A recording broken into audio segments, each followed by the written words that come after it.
Director Vivek Agnihotri की film the Kashmir files in दिनों खासी चर्चाओं में है।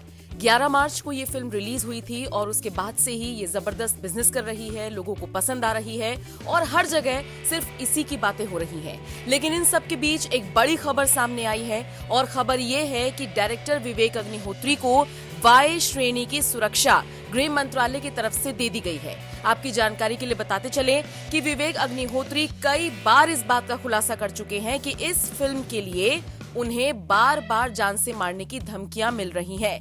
इसकी रिलीज को रोकने के लिए भी उनके पास कई सारे फोन कॉल्स आए थे, लेकिन विवेक ने साफ तौर पर कहा कि वो डरे नहीं और उन्होंने इस फिल्म को तय तारीख यानी कि 11 मार्च को ही रिलीज किया। इन सब के बीच हाल ही में विवेक अग्निहोत्री ने गृह मंत्री अमित शाह से मुलाकात की थी और उसके बाद ही ये बड़ी खबर सामने आई है कि विवेक को ये सुरक्षा पूरे भारत में सीआरपीएफ की तरफ से दी जाएगी।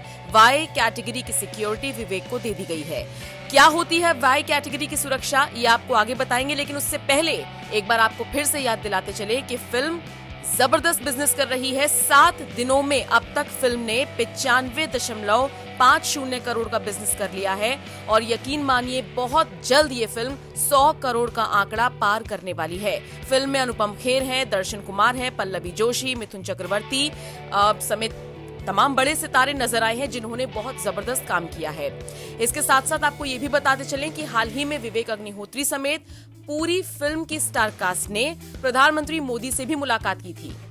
प्रधानमंत्री मोदी ने भी फिल्म की तारीफ की है, अमित शाह ने भी तारीफ की है। हर आमो खास इस फिल्म को बहुत बढ़िया बता रहा है। 90 के दशक में कश्मीरी पंडितों के ऊपर जो बर्बरता दिखाई गई, जो नरसंहार उनका हुआ, उनका जो पलायन कराया गया, उस पर आधारित ये फिल्म है जिसको लोग पसंद कर रहे हैं। चलिए अब आपको ये भी बताते चलते हैं कि वाई कैटेगरी की सुरक्षा क्या होती है। आपको बता दें इसमें 11 सुरक्षा कर्मी शामिल होते हैं, जिसमें 2 पीएसओ यानी कि पर्सनल बॉडीगार्ड होते हैं। इस श्रेणी में कोई कमांडो नहीं तैनात होता। देश के सम्मानित लोगों और पॉलिटिशियंस जिन्हें जान का खतरा हो, उन्हें ये सिक्योरिटी दी जाती है। हालांकि सुरक्षा जो मंत्रियों को मिलती है उस सुरक्षा से ये अलग होती है। इसमें पहले सरकार को इसके लिए एप्लीकेशन देनी होती है, उसके बाद सरकार खुफिया एजेंसियों के जरिए होने वाले खतरे का अंदाजा लगाती है। खतरा कंफर्म हो जाने के बाद ही ये सुरक्षा दी जाती है। आप बताइए आपका इस पूरी खबर पर क्या कहना। Anupam sir, this one's for you. Being a Kashmiri Pandit, मैंने पढ़ा है, आपने कहा भी कि आप अपनी माता जी को ले जाना चाहते हैं उस जगह वापस, आंखें नम है, of course you want to go back there, but और आपने वो परचम भी लहराया है, कश्मीरी पंडितों की बात आपने की है तब से लेके अब तक, बट नाउ अब जब ये किरदार आपको प्ले करने के लिए बोला, वो एक तरीके से सब रीलिव कर रहे थे आप, क्या चल रहा था दिमाग में? बहुत मुश्किल होता है उस किरदार को प्ले करना जो आपने महसूस किया हो, बिकॉज महसूस करना जो है when you are performing that as an actor, सिर्फ महसूस करना काफ़ी नहीं होता है, बिकॉज आपको एक फिल्म के दायरे में एक्टिंग करनी है। तो इस फिल्म के 2 पहलू हैं, as an actor and as a person. तो जहाँ तक पर्सन की बात है, आप कितना भी महसूस कर लो, अगर वो एक्टर अच्छा नहीं है तो वो पर्दे पर उस दर्द को, उस तकलीफ को नहीं ला सकता है।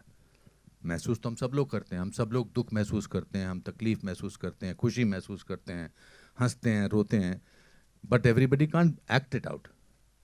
It's a job of an actor to do that. So I want to separate 2 issues over here. One is that just because I'm a Kashmiri Pandit does not mean that I will be able to portray that pain brilliantly unless I can project what I'm feeling. जब विवेक ने मुझे पता लगा कि वो ये film कर रहे हैं और उन्होंने मुझे ये रोल दिया, और सबसे पहली बात जो इन्होंने मुझे बोली कि मैंने कहा इस कैरेक्टर का नाम क्या रखा है, तो इन्होंने कहा पुष्करनाथ। पुष्करनाथ मेरे पिताजी का नाम है, मेरे अपने पिताजी का। तो हम जब देहरादून पहुँचे इसकी शूटिंग करने के लिए, तो मिथुन जी और पुनीत और दर्शन ऑलरेडी शूटिंग कर रहे थे। अलग से एक फिल्म का माहौल ही कुछ अलग था। ऐसा लग रहा था कि कुछ बहुत ही इम्पॉर्टेंट फिल्म बन रही है, क्या हो रहा है, क्या सिचुएशन है। हम तो बाहर से आए थे, फ्लाइट से ऐड किए थे, रास्ते में खाना वाना खा के गए थे, and then it dawned on me what it is to be playing Pushkarnath.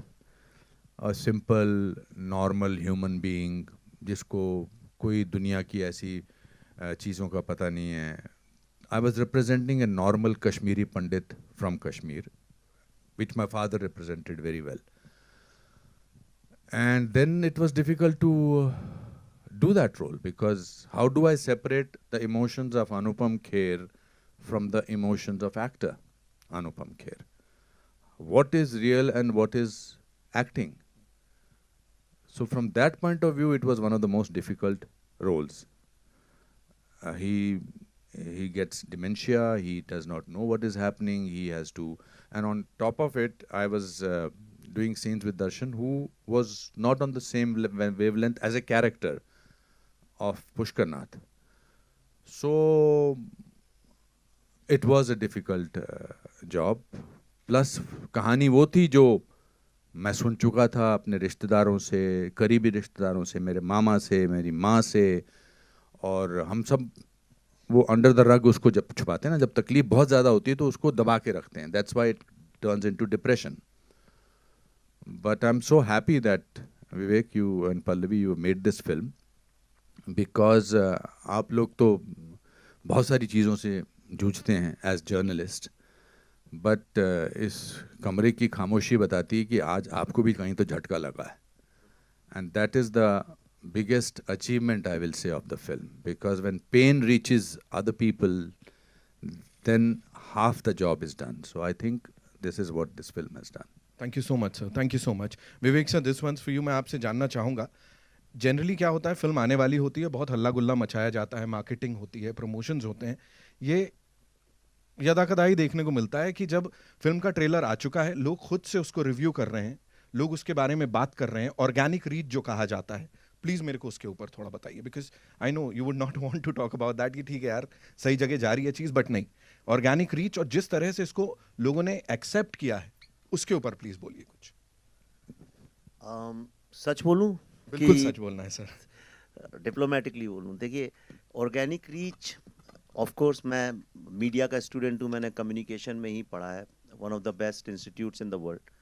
तो आप बिल्कुल सही कह रहे हैं. एक होता है ऑर्गेनिक रीच जो लोग खुद एक दूसरे तक पहुंचाते हैं मैसेजिंग, और दूसरा होता है एक हाइप्ड अप रीच, जहां आप इतनी ज़्यादा हाइप क्रिएट कर दें, इतनी हाइप क्रिएट कर दें कि लोग, एक इवेंट बन जाए और मजबूरी में लोग कहें भाई हमें तो इस इवेंट का पार्ट होना, चाहे वो अच्छा हो चाहे बुरा हो. तो साल में 5-6 फिल्में इंडिया में रिलीज़ होती हैं, 6-7-8 मैं कहूँगा, जो लोगों ने डिसाइड कर लिया कि वो चाहे 2024 में आए चाहे 2026 में आए, ये एक बहुत बड़ा इवेंट होगा, हमें इसका पार्ट बनना है. हमारे आसपास भी ऐसी फिल्में आ रही हैं. 3 साल से सारा मीडिया लिखता है कि ये फिल्म तो लोग देखेंगे, यानी मीडिया ने डिसाइड कर लिया घर घर जाके कि उस फिल्म को कौन देखेंगे. अब जब मीडिया ने डिसाइड कर लिया तो लोगों तक वो बात पहुंच ही जाती है. पर मैं जितनी फिल्में बना रहा हूँ अब इन विवेक अग्निहोत्री 2.0 में, उसमें इन फिल्मों को हाइप अप करने का स्कोप ही नहीं है, क्योंकि वो इतनी रियल है, इतनी जुड़ी हैं ज़मीन से, और ऐसा कोई हमारे साथ उस तरह के भी स्टार्स और एक पूरा मसल और मैकेनिज़्म काम नहीं करता है हमारे साथ भी जो वो हाइप क्रिएट कर सके. तो हम तो सिर्फ जनता जनार्दन के ही सहारे रह सकते हैं.